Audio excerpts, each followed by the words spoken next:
যদি আমরা পুলিশকে কিছু জানাই তাহলে কিন্তু ঝামেলা আরো বাড়বে।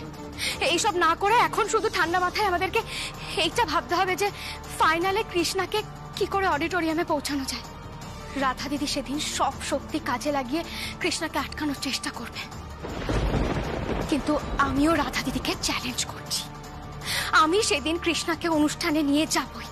কৃষ্ণা সেদিন গান গাইবে, ওকে কেউ আটকাতে পারবে না।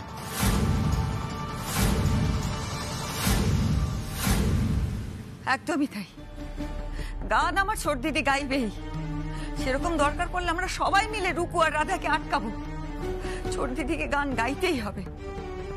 কিন্তু একটা কথা সবাই ভুলে যাচ্ছিস, আমাদের অলোকের কোনো খোঁজ নেই তো। অলোককে তো তার আগে খুঁজে বার করতে হবে। হ্যাঁ রে নিখিল? হ্যাঁ মা, তুমি একদম ঠিক বলেছ। আমার কি মনে হচ্ছে জানো তো, মেসোমশাই নিশ্চয়ই কিছু না কিছু জেনে ফেলেছিলেন বা হয়তো কোনো প্রমাণ পেয়েছিলেন, আর তাই হয়তো রাধা দিদিরা মেসোমশাইকে সরিয়ে ফেলেছে। একদম ঠিক, কিডন্যাপারদের খুঁজে বার করতেই হবে, আর ক্ষমা নয়, এবার ওদের শাস্তি পেতেই হবে।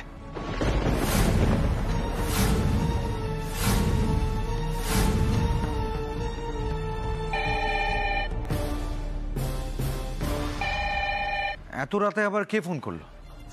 আমি দেখছি। হ্যালো ছোটদা, আমি রাধা বলছি।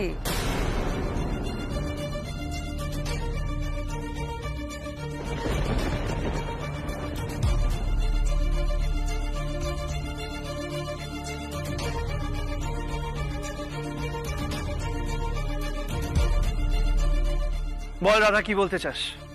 না না, আসলে তোমাদের মেয়ে তো এখন আমাদের বাড়িতে আছে, তাই ওর খোঁজ খবর দেবো বলেই ফোন করেছিলাম। আসলে জানোই তো, আজ কৃষ্ণার বৌভাত হয়ে গেল। এখন তো ওদের ফুলসজ্জার ঘরে থাকার কথা, কিন্তু মেয়ের যার কপাল দেখো তো। রাধা কৃষ্ণা কোথায়? কৃষ্ণা বাড়িতেই আছে। কৃষ্ণা আবার কোথায় থাকবে ওসব নিয়ে ভেবো না। আসলে কৃষ্ণার শাশুড়ি মানে দিদিভাই তো চায় না ওরা এক ঘরে থাকুক, তাই ওর জন্য আলাদা একটা ঘরের বন্দোবস্ত করে দিয়েছি। রাধা কৃষ্ণাকে ফোনটা দে। যা, ওটাই তো দিতে পারবো না ছোটদা। কেন? তুমি তো জানোই ছোটদা, আজ বাড়িতে বউ ভাতের অনুষ্ঠান ছিল। ছোট্ট করে অনুষ্ঠানটা করেছি, কয়েকজন আত্মীয় স্বজনরাও এসেছিল, কিন্তু প্রচুর রান্না বান্না হচ্ছে, তাই প্রচুর বাসন টাসন পড়েছে। কৃষ্ণা সেগুলোই ধোয়া মাজা করছে। আসলে ভিজে হাত তো, তাই তোমাকে ফোনটা দিতে পারছি না। আর ছোটদা বলো না, কি খাটাখাটনি গেছে। তাই জন্য কৃষ্ণাকে বললাম বাসন টাসন ধোয়া হয়ে গেলে আমার আর মায়ের জন্য 2 কাপ কফি বানিয়ে আনিস। ওফ, কি টায়ার্ড লাগছে। কি বললি তুই রাধা? আমার মেয়েকে দিয়ে তুই আজকের দিনে বাসন মাজাচ্ছিস?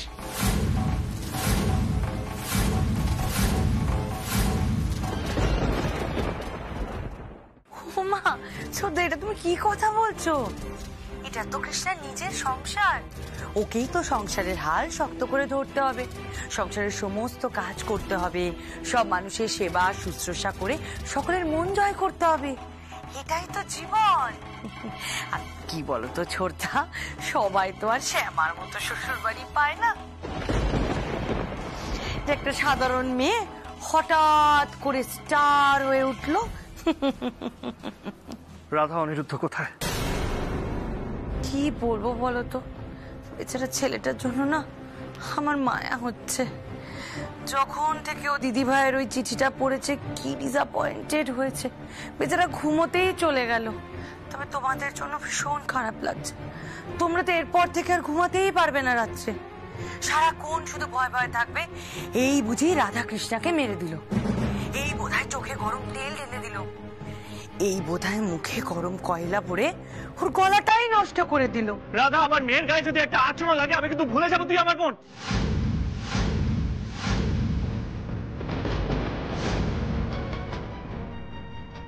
অনেক দিন ধরে এই শত্রুতা চলছে, এবারে শেষ আমি দেখে ছাড়বো।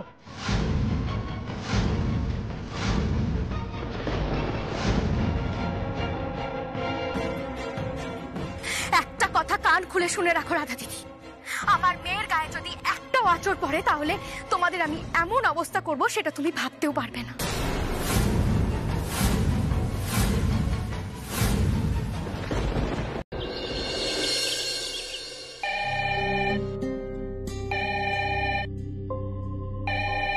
কতক্ষণ ধরে ফোনটা বেজে চলেছে, কেউ ধরছে না কেন বুঝতে পারছি না। বিজলি, বৃন্দাবন না, তোমরা কোথায়?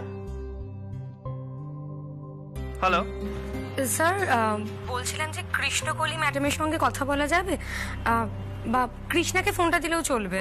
আমি নিখিল চৌধুরী বলছি, কৃষ্ণার বাবা। আপনি কি বলছেন? ও আচ্ছা আচ্ছা স্যার, আমি মধুমিতা বলছিলাম সঙ্গীতের মহাযুদ্ধ থেকে। ও হ্যাঁ মধুমিতা, বলো বলো।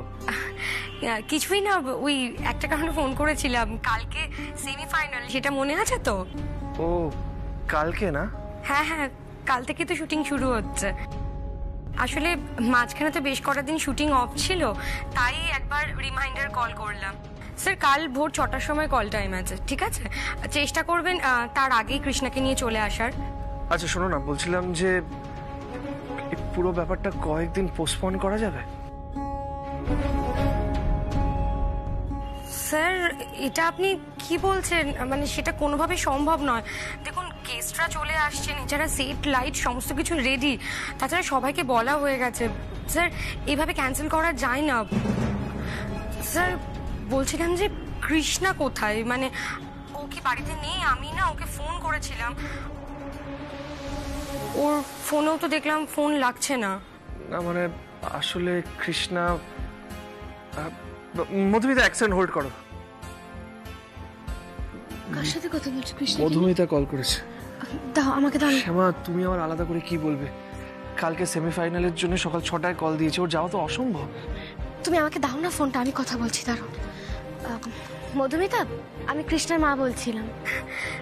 ম্যাডাম ভালো আছেন আপনি? বলছিলাম যে কালকের পরে তো ফাইনাল, সেজন্য কালকে কিন্তু একটু সময় লাগবে। আমি ওই কল টাইমটা জানাতেই। হ্যাঁ শুনলাম, সকাল 6টায় যেতে হবে তো? হ্যাঁ হ্যাঁ ঠিক আছে মধুমিতা, তুমি চিন্তা করো না, আমি কৃষ্ণাকে নিয়ে ঠিক পৌঁছে যাব। আচ্ছা ম্যাডাম, তাহলে আমি ফোনটা রাখছি। হ্যাঁ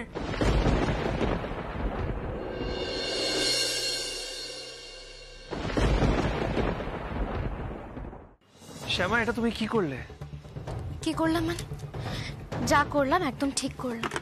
শ্যামা তুমি ভালোভাবেই জানো রাধা কৃষ্ণাকে গান গাইতে দেবে না। রাধা দিদি কৃষ্ণাকে গান গাইতে দেবে না বলে কৃষ্ণা গান গাইবে না? এমনটা তো হতে পারে না ছোট কর্তা। আমার মেয়ে গান গাইবে। শ্যামা, শ্যামা একটু বোঝার চেষ্টা করো। রাইকে এক্সপোজ করেছিলাম, তাই ও কম্পিটিশন থেকে বেরিয়ে গেছে। সেই রাগেই রাধা চায় না যে কৃষ্ণা গান গাক। আর অনিরুদ্ধর মায়ের ব্যাপারটা তোমাকে তো আগেও বললাম, আর পুরোটাই গটা মনে হচ্ছে। রাধাই প্ল্যান করে অনিরুদ্ধ আর কৃষ্ণার বিয়ে দিয়েছে যাতে এরকম একটা সিচুয়েশন ক্রিয়েট করা যায়। সেটা আমরা সবাই বুঝতে পারছি ছোট কর্তা, আর বুঝতে পারছি বলেই আমি বলছি যে আমার মেয়ে গান গাইবে। গাইবে শ্যামা, ভবিষ্যতে গান গাইবে, কিন্তু কিসের ভরসায় তুমি মধুমিতাকে কমিট করে দিলে সেটা আমি বুঝতে পারছি না। রাধা এটা অ্যালাউ করবে না, আর পুরো সিচুয়েশনটা সামলাতে আমাদের একটু সময় লাগবে। সময় লাগবে মানে তুমি কি বলতে চাইছো? তুমি এত সহজে হার মেনে নিচ্ছ কেন ছোট কর্তা? আমি হার মানছি না শ্যামা, আমি শুধু চাই না যে কৃষ্ণার শ্বশুর বাড়িতে অশান্তি হোক, দ্যাটস ইট। সেই কারণের জন্য আমরা সবাই মিলে অন্যায়টাকে মেনে নেব। ছোট কর্তা, আমার মেয়েটা তো খারাপ কিছু চাইছে না, ও শুধু গান গাইতে চাইছে। এটা ওর গানের প্রশ্ন। সঙ্গীত মানে তো ভগবান, আর আমাদের মেয়ে তার সাধনা করে। আর রাধা দিদি কি চাইলো না চাইলো তাতে আমার কিচ্ছু যায় আসে না। আমি শুধু একটা জিনিস জানি যে আমার মেয়ে গান গাইবে। হ্যাঁ, আমার মেয়ে কাল সঙ্গীতের মহাযুদ্ধে গান গাইবে, দরকার পড়লে আমি ওকে ওই বাড়ি থেকে বার করে নিয়ে যাব।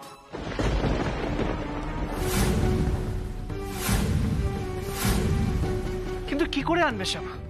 তোমার কি মনে হয় রাধা তোমার কথা শুনবে? আর অনিরুদ্ধ কিভাবে রিয়্যাক্ট করবে সেটাও কি তুমি এত জানো? আর এই সব কিছুর পর কৃষ্ণা যদি বেঁকে বসে তখন কি? তাহলেও আমি ওকে নিয়ে যাব। দেখো ছোট কর্তা, যদি সোজা আঙুলে ঘি না ওঠে তাহলে আমি আঙুল বাঁকাবো। কিন্তু শ্যামা, সেটা কিভাবে সম্ভব? সম্ভব করতে হবে ছোট কর্তা। কি করে সবটা সম্ভব সেটা এখনো ভাবিনি, তবে আমার কৃষ্ণ যদি চান তাহলে সবকিছু সম্ভব। আর দেখো, আর রাধা দিদি যদি এটা মনে করে থাকে যে আমার মেয়ের জীবনটা নষ্ট করে, আমার মেয়ের গানের ক্যারিয়ার নষ্ট করেও আমাদের ওপর প্রতিশোধ নেবে, তাহলে আমি সেটা কোনোদিন হতে দেব না, কোনোদিনও না।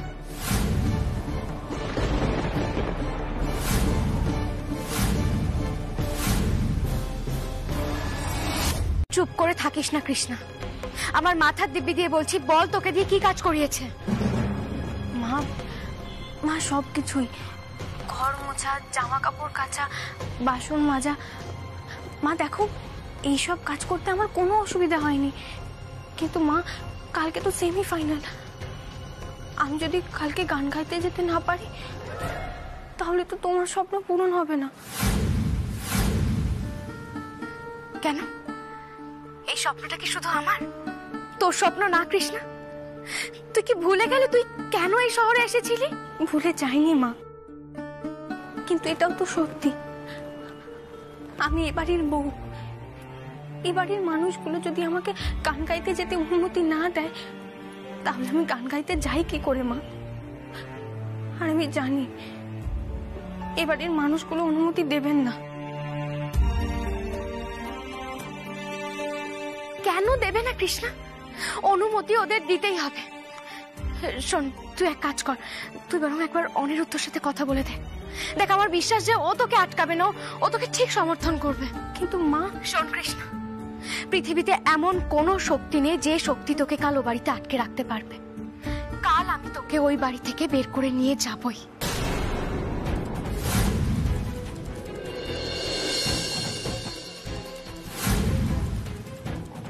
কিন্তু মা, তারপর যদি ওনারা আমাকে এ বাড়িতে ঢুকতে না দেন? দেখ কৃষ্ণা, মা হয়ে তো আর আমি তোকে এটা বলতে পারি না যে বিয়েটা ভেঙে চলে আয়। বরং তোকে এটা বলতে পারি, ওই বাড়িতে থাকাটা তোর আইনত অধিকার, কেউ তোকে ওই বাড়ি থেকে বার করতে পারবে না। শোন, যদি দরকার পড়ে তাহলে আমরা সবাই মিলে এক্ষুনি ওই বাড়িতে যাব। মা, আমি ফোনটা রাখছি এখন, কেমন?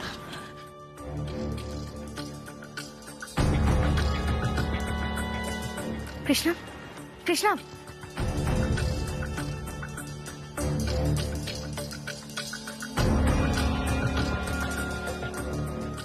কি হলো শ্যামা? দেখো না, মেয়েটা কিছু না বলে হঠাৎ করে ফোনটা কেটে দিল। কি হলো বলো তো? আচ্ছা শ্যামা, তুমি কেন ছেলে মানুষই করছো সেটাও তো আমি বুঝতে পারছি না। এখন যদি তুমি ওদের বাড়িতে যাও, ওরা তোমাকে অপমান করবে, আর তোমার কি মনে হয় আমি সেটা দাঁড়িয়ে দাঁড়িয়ে দেখবো? না ছোট কথা, আমি যাব না। যাবো না? তাহলে শুধু শুধু কৃষ্ণাকে এত কথা কেন বললে?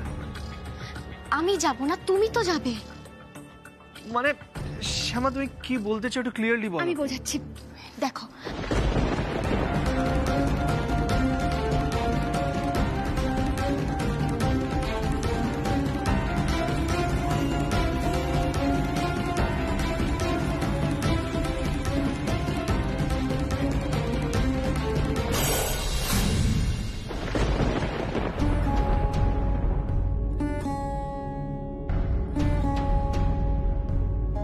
বুঝতে পেরেছো? বুঝলাম শ্যামা, কিন্তু পুরো প্রসেসটা কিন্তু ভীষণ রিস্কি। হ্যাঁ, কিন্তু আমাদের কাছে তো আর কিছু করার নেই। দাঁড়াও, আমি দেখছি। হ্যালো, হ্যাঁ মা, আমি কৃষ্ণা। কৃষ্ণা, কৃষ্ণা কি হলো মা? তুই হঠাৎ করে ফোনটা কেটে দিলি? মা, আমার মনে হচ্ছিল কেউ এই ঘরের থেকে আসছিল। কিছু হয়নি তো? সব ঠিক আছে তো? মা, তোমাকে আরেকটা কথা বলার ছিল। কি হচ্ছে বল না। মা, কাল রাতে আমি মেশো দাদুর গলা শুনেছি।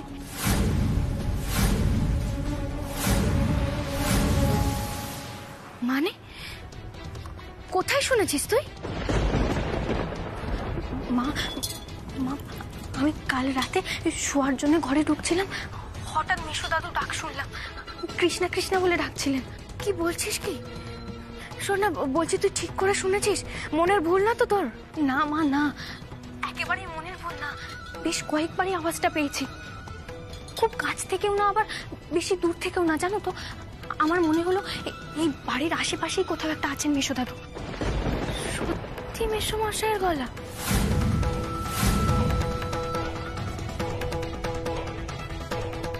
একদম সত্যি মা, মেশো দাদুর গলা শুনতে আমার ভুল হবে না। আচ্ছা ঠিক আছে, শোন না, বেশি কথা বলা এখন ঠিক হবে না, তুই রাখ, আমি দেখছি কি করা যায়। হ্যাঁ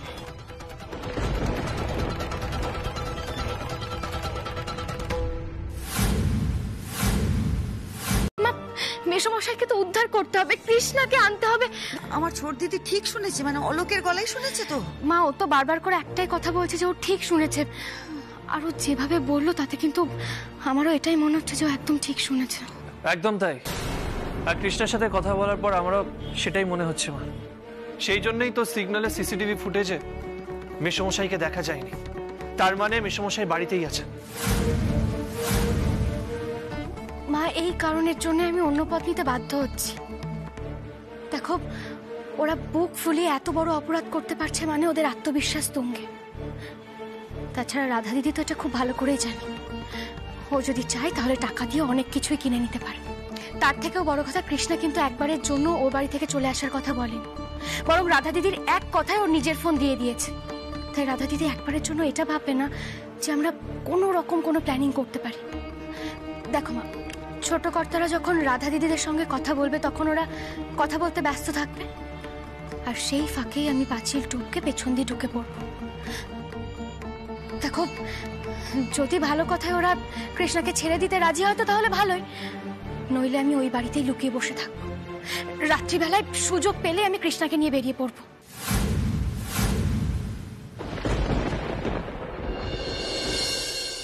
তুমি কখনো বুঝবে না অনি বেটা, আসলে তুমি তো দিদি ভাইয়ের এই সময় কখনো পাশে থাকোনি, আমি থেকেছি।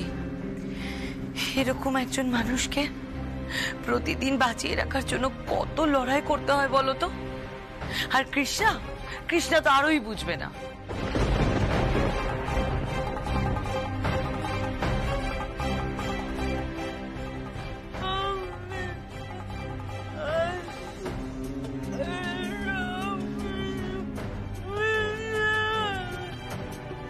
দেখেছো অনি, দেখেছো কৃষ্ণার নাম শুনলেই কিভাবে রিয়াক্ট করছে দেখো। আর তুমি কি বলছিলে, ওর হাতে খাবার আনলে সে খাবার নাকি মুখে তুলতো। কণিকা, শান্ত হও কণিকা, শান্ত হও।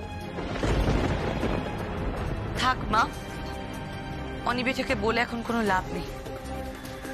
ও এখন বিবাহিত, কৃষ্ণা যা বলবে ওর সেটাই সঠিক বলে মনে হবে।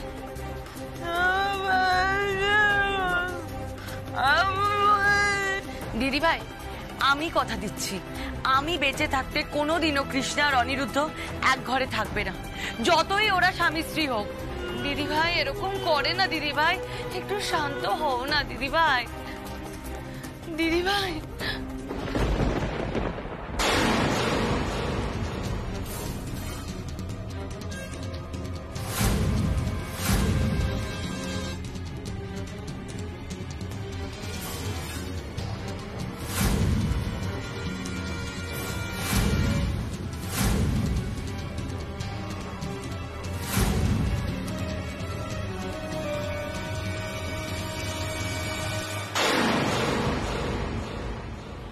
বলছিস এসব? আরে তোর কোনো ধারণা আছে তুই কি বলছিস? তার মানে তুই এতক্ষণ ওই শয়তানপুরীতে বসে থাকবি? ওরে, তোরা নিজেরাই বলছিস নাকি অলোককে ওখানে আটকে রেখেছে কোন চোর কুটুরিতে, আর তোকে হাতে পেলে ওরা ছেড়ে দেবে? কি যে করবে তোর সঙ্গে তোর কোনো ধারণা নেই। আচ্ছা ঠিক আছে, আমি মানছি তুই বুদ্ধির জোরে আমার ছোট দিদিকে বাড়িতে নিয়ে চলে এলি, তারপর হ্যাঁ, তারপর যদি আর ঘরে না তোলে, ওকে স্বীকার না করে। মা, কেন তুমি এরকম কথা বলছো? আমরা তো বেঁচে আছি, এটাও তো কৃষ্ণার বাড়ি।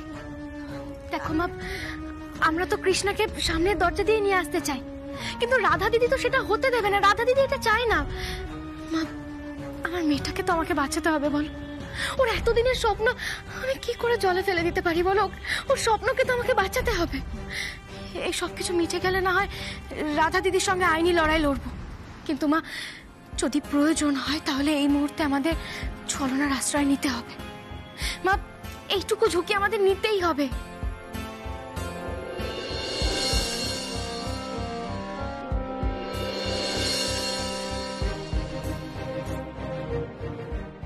যতই বুদ্ধির কথা বলিস, কিন্তু বিয়েটা তো বিয়েই, সেটা তো নিষ্ঠা ভরেই হয়েছে।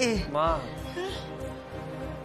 মা দেখো, কৃষ্ণার বর মানে অনিরুদ্ধকে নিয়ে আমার কোনো সমস্যা নেই।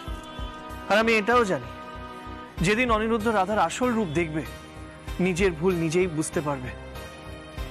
আর আই এম শিওর মা, এই সবের জন্য অনিরুদ্ধ আর কৃষ্ণার মধ্যে কোনো অসুবিধা হবে না। কিন্তু মা, রাধাকে যদি শাস্তি দিতে হয়, আমাদের উল্টো পথ নিতেই হবে।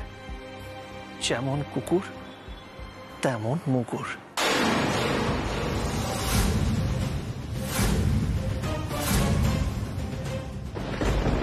আপনি কতটা দোটানার মধ্যে পড়েছেন সেটা আমিও জানি,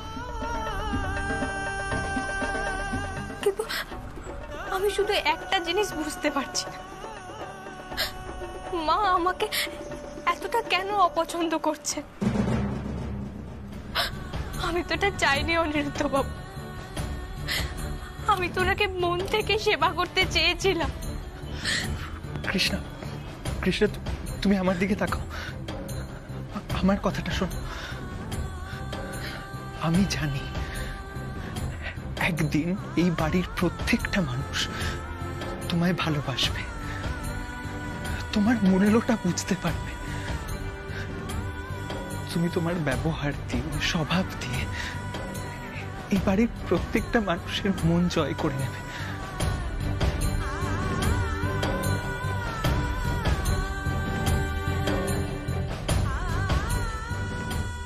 আমি কিচ্ছু বুঝতে পারছি না অনিরুদ্ধ বাবু, আমি কিচ্ছু জানি না, কিচ্ছু না।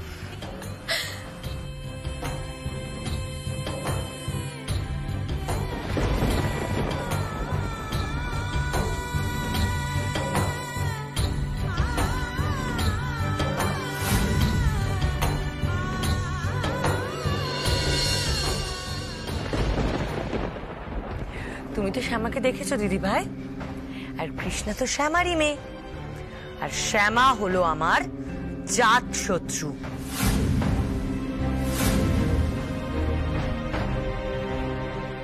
আর ওর মেয়েকে যখন আমি একবার হাতের মুঠোয় পেয়েছি, তখন আমার বাড়ির কাজের লোক বানিয়ে ছাড়বো।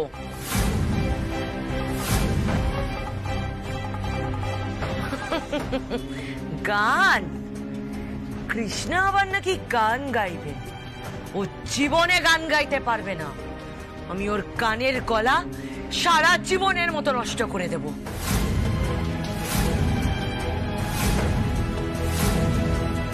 তাছাড়া কণিকা, তুমি তো কবেই জানতে পেরে গেছো তাই না, যে গুন্ডা দিয়ে অনিরুদ্ধর সঙ্গে কৃষ্ণার ইচ্ছাকৃত বিয়েটা দিয়েছে কে? আমার রাধা রানী।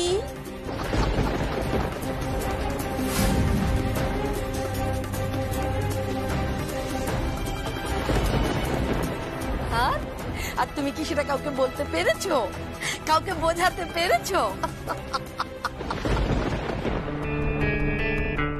পারবে না, পারবে না, কোনো দিনও কাউকে বোঝাতে পারবে না। দিদি ভাই, কি ভাবছো? ভাবছো আমি লিখে বোঝাবো, তাই তো? না গো, অসুবিধা আছে। তোমার এই আঙ্গুলগুলো দিয়ে তুমি পেনটাও ধরতে পারবে না।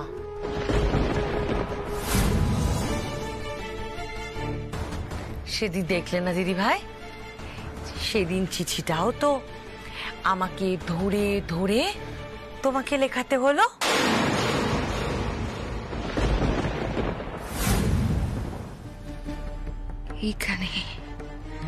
এইখানেই ভুল করছিস মেজো। আমার ডায়েরিতে সব লেখা আছে। আমি তোকে কখনো বুঝতেই দেব না যে আমি লিখতে পারি। আমার অনি সব জানবে, সব। এই ভাবছো মাথার মধ্যে নানা রকম প্ল্যান ঘুরু ঘুরু করছে, তাই তো? করো, শান্তি করে বসে বসে প্ল্যান করো। চলো।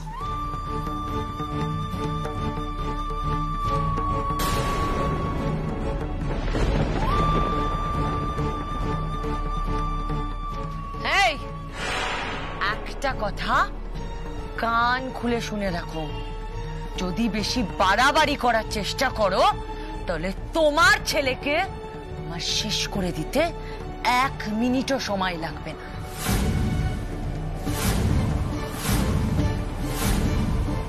কাল থেকে তোমার ছেলেকে আমি তোমার থেকে দূরে সরিয়ে দেব, কিন্তু একবারও যদি বাঁদরামো করতে রেখেছি তাহলে যেখানে নিয়ে যাব সেখানেই তোমার ছেলেকে মেরে ফেলে দেব আমি। থাকো।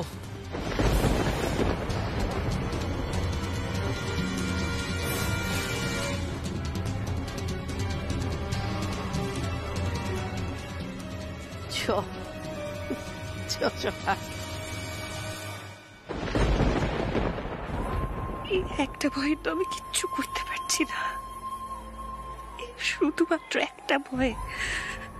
বিপদ তো তোরও অনেক, আমি কি করে তোকে বাঁচাবো বলতো? কি করে আমি বাঁচাবো তোকে?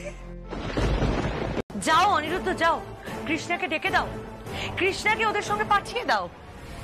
এই দিনটাই তো দেখার বাকি ছিল।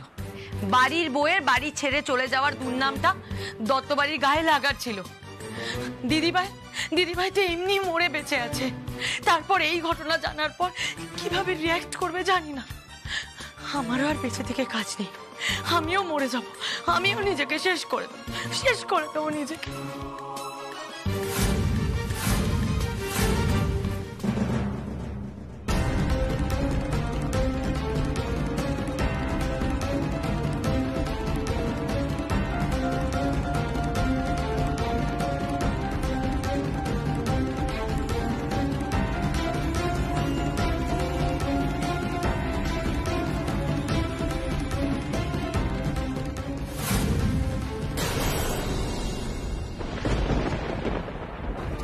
তুমি এসব কি বলছো? আমি কেন এরকম চাইবো? ঠিক বলছি, অনিবেটা তুমিই চাইছো আমি যেন মরে যাই, তুমি সেটাই চাও। দাঁড়াও মা, আমার ছেলে যাকে আমি কোলে পিঠে করে মানুষ করেছি সে এরকম করলো তো? না মা, আমি কিছুতেই বাঁচবো না। এমন করিস না মা, আমাকে ছেড়ে দাও মা, আমাকে ছেড়ে দাও, আমি বাঁচতে চাই না। কেমন করছিস? আমি বাঁচতে চাই, আমি বাঁচতে চাই, আমাকে ছেড়ে দাও। এমন করিস না রাধা। আরে ভগবান, অনেক তোমার কাকে কি করতে পারে? আমার মেয়েটাকে বাঁচাও, তোমার জন্য অনেক করেছে, তোমার মায়ের জন্য অনেক করেছে, আমার মেয়েটাকে মরে যেতে দিও না, বাঁচাও অনেক, আমার মেয়েটাকে বাঁচাও।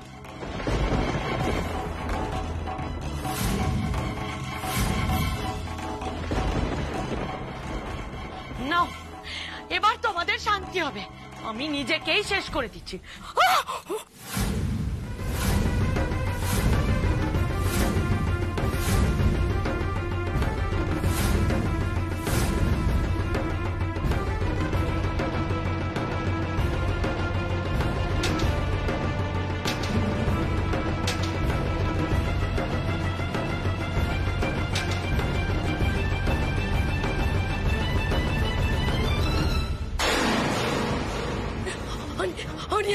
ওটা ফেলে দাও, ওটা ফেলে দাও।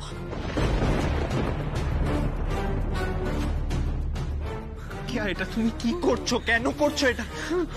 ওটা ফেলে, চলো।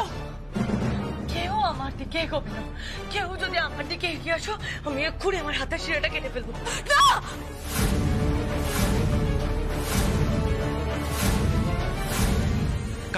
কাকিয়া প্লিজ কাম ডাউন।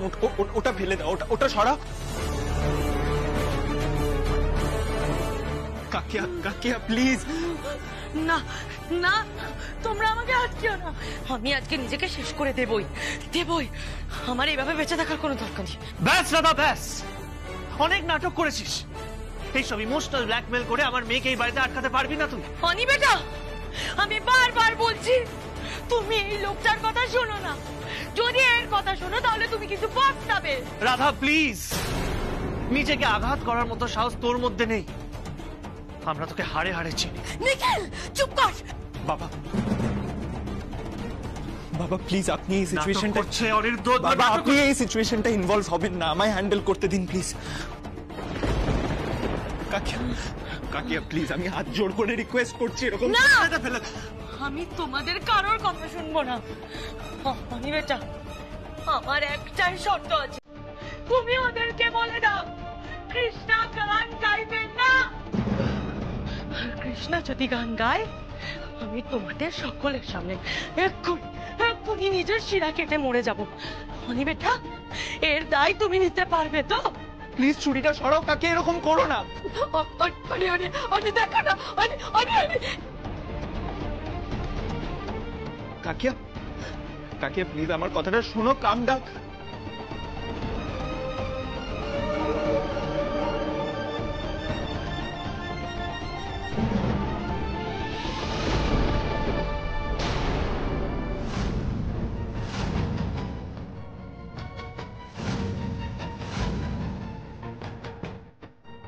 মেসোমশাই,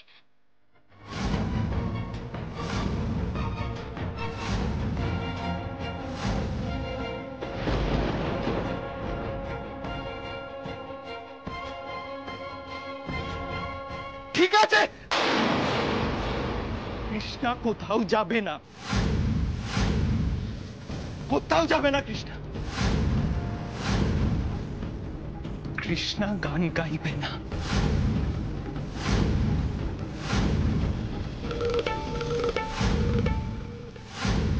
কারোর অনুমতির কোনো প্রয়োজন নেই কৃষ্ণা, তুমি স্বাধীন, তোমার যা ইচ্ছে তুমি তাই করবে।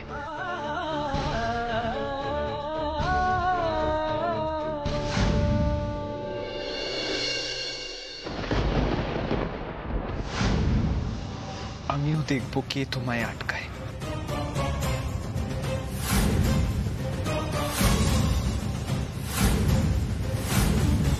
ধন্যবাদ অনিরুদ্ধ।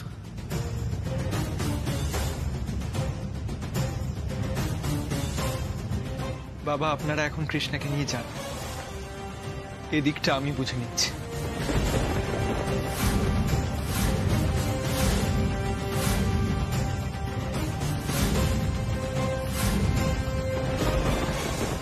তাই যাচ্ছি অনিরুদ্ধ। আর রাধা দিদি, শুধু কৃষ্ণাকে নিয়ে না, মেসোমশাইকেও আমাদের সাথেই নিয়ে যাব। আরো একটা কথা, আর একটা বাড়াবাড়ি করলেই কিন্তু মেসোমশাই নিজে গিয়ে তোমাদের বিরুদ্ধে পুলিশে অভিযোগ করবে।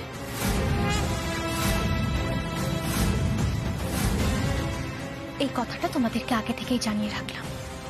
যদি সংশোধনাগারের ভাত না খেতে চাও তাহলে সাবধান হয়ে থেকো।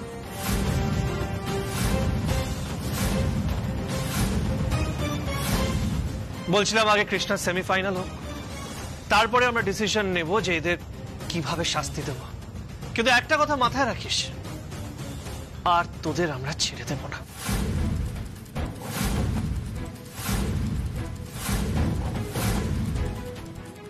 চলো শ্যামা। চলো কর্তা, একটু দাঁড়াও। যাওয়ার আগে তোমাদের দুজনকে আমি চ্যালেঞ্জ করে যাচ্ছি।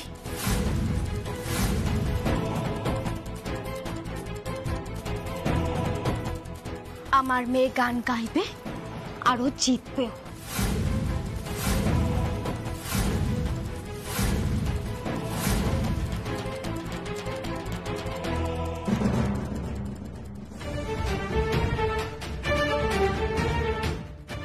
দেখি তোমরা ওকে কিভাবে আটকাও।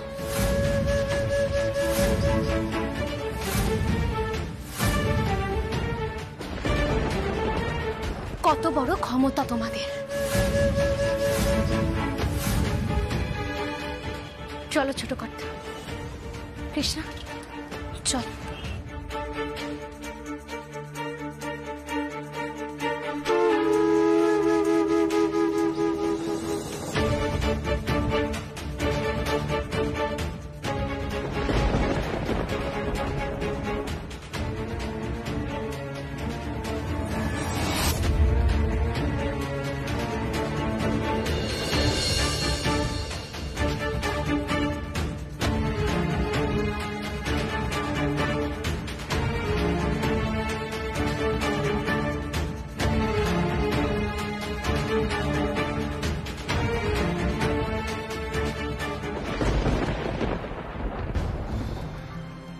কাকিয়া, এতদিন আমি তোমার সব কথা বিশ্বাস করেছি, কিন্তু আজ ওরা যেটা বলে গেল সেটা কিন্তু আমি কনসিডার করব।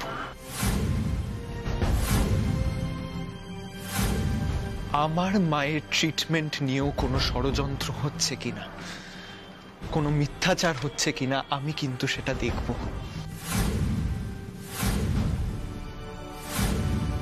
পুরো ব্যাপারটা আমি সিরিয়াসলি দেখব কাকিয়া।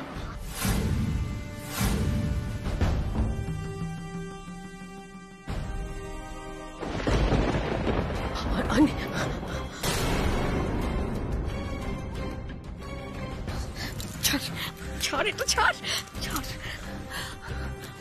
আমার একটা কথা শোন বাবা, আর কিন্তু কিচ্ছু ভাবিস না, অন্য কিচ্ছু না, মাথা থেকে সব বের করে দে। শুধু একটা কথা মাথায় নে, অনিরুদ্ধ, অনিরুদ্ধকে আর বোকা বানানো যাবে না রাধা। সব সব জেনে গেছে অনিরুদ্ধ, সব। এরপর না ও জানতে চাইবে, জানিস, ওর মাকে কোন ডাক্তার দেখে, তারপর জানতে চাইবে ওর মা কি কি ওষুধ খায়, তারপর তারপর প্রেসক্রিপশন গুলো দেখতে চাইবে, প্রত্যেকটা প্রেসক্রিপশন, প্রত্যেকটা ডিটেইলও জানতে। আমি বলে যাচ্ছি, তুই কি ভাবছিস, কি ভাবছিস তুই? অনিরুদ্ধ, অনিরুদ্ধ, অনিরুদ্ধ, অনিরুদ্ধ কি? মা অনিরুদ্ধ কিছুতেই মুখ খুলবে না, কিছুতেই না। প্রয়োজনে ওর মুখ আমি চিরজীবনের মতো বন্ধ করে দেব। শুধু কালকের দিনটা যেতে দাও।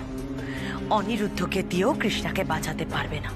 এর জন্য যদি অনিরুদ্ধকে সবকিছু ছেড়ে চলে যেতে হয়, অনিরুদ্ধ তাই যাবে, কিন্তু কৃষ্ণা ফাইনালে গান গাইবে না, ব্যাস।